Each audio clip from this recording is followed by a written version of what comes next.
This is part one of our presentation for project 3, and we'll start with the first problem of the project, which was the 16-bit ALU, and I will begin inputting the inputs on the worksheet below, right here, below the circuit. So the first inputs are 1 1 right here, which I've already set on here for the ENA input and ENB input. And then the function of this one is negative 3,584 and negative 4,081. So I will input those into the circuit. So negative 30,584 will be row A, and then negative 4,081 will be row B. So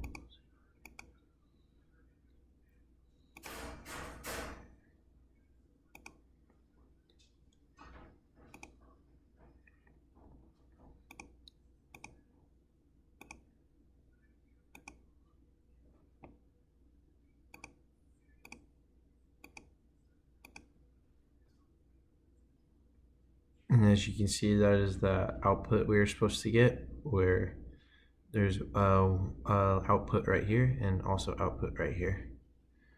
So for the next one, it is 4,080 and 30,583.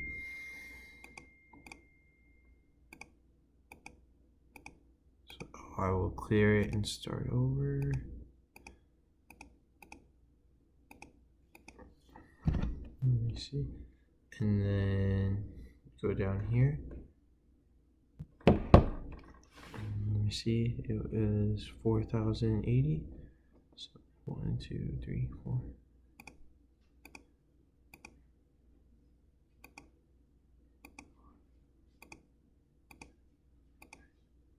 4.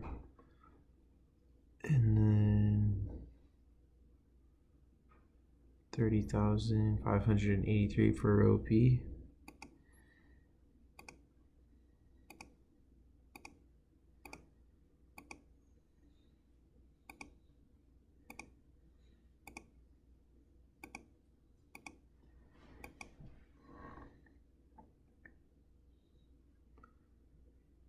And that is the output. And this is the expected output, as you can see right here. Now moving on to test case 3, it is negative 30,584 or negative 4,081. So just like test case 1, but the input changes, so there will be a 1 at the bottom right here. And then I will change the inputs just the way they were for test case 1.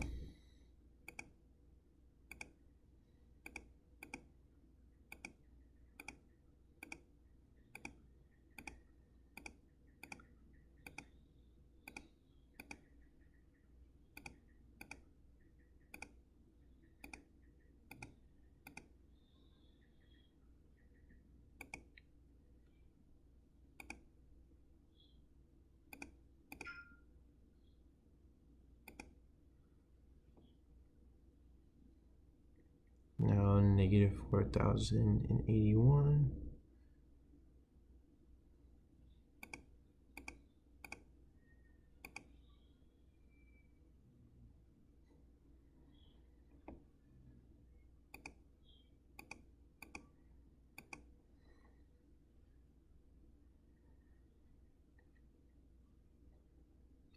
And that is the expected output that we wanted for test case 3. Now moving on to test case 4, the inputs stay the same, but it is the same numbers as test case number 2. So I will change the inputs to those now. So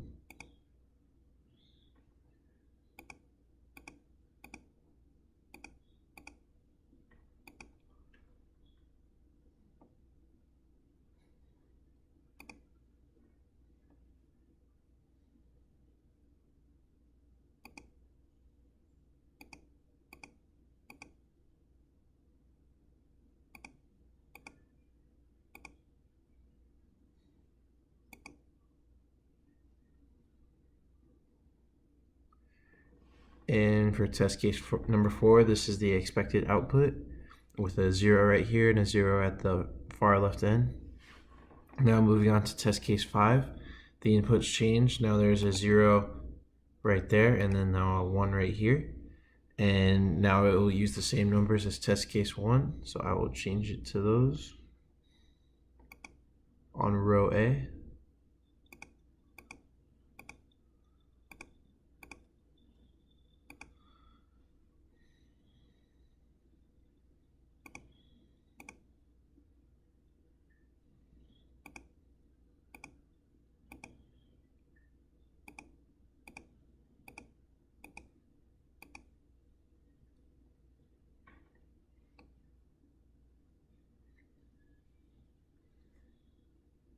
And for test case 5, this is the expected output with the far right ones being zeros and then the far left ones being zeros, and then the middle 8 are ones.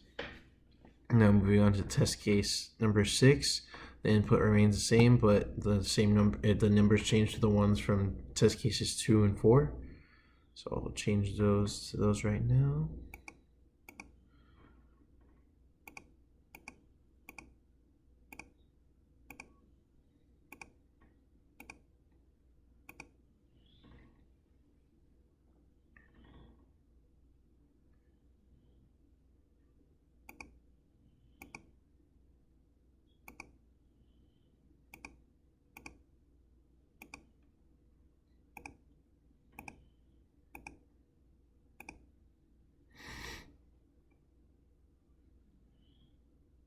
And that is the expected output with an output of 1 every 4 bits. And now moving on to test case 7, it is now negative 3,584 and added to 4,080, and the inputs change, so now the both bottom ones are 1. And now I will change the rows accordingly to their numbers. So the top row, I will change that one first.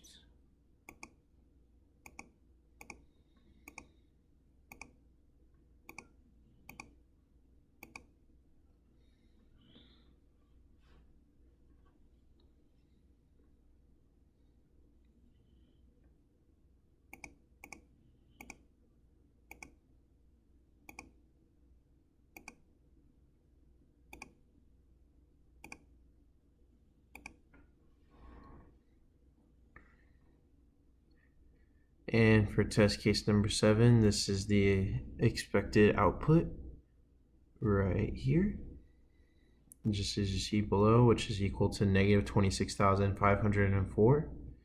And now for the last case, test case number 8, it is 256 plus 1,024, and the inputs stay the same. So I will change the rows accordingly.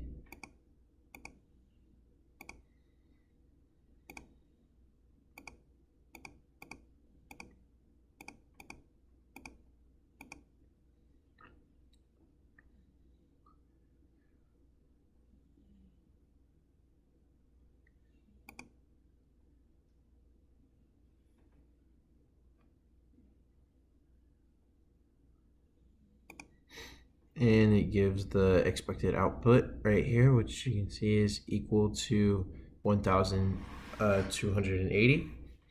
And this concludes the presentation for problem 1. And Nick presented our problem 2 in the other YouTube video that I will also be submitting the link to. And now to move on to problem number 3 right here. Here is our 4-bit counter, which is showing that it is continuing to count up right here. And here's the frequency at which it's counting at 1,000 milliseconds, which is equal to 1 second. And that is the end of our presentation.